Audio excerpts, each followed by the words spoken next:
اور اگر روگردانی کرو گے تو مجھے تمہارے بارے میں قیامت کے بڑے دن کے عذاب کا ڈر ہے۔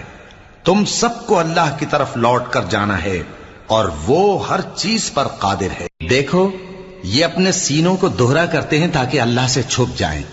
سن رکھو جس وقت یہ اپنے کپڑوں میں لپٹ رہے ہوتے ہیں تب بھی وہ ان کی چھپی اور کھلی باتوں کو جانتا ہے۔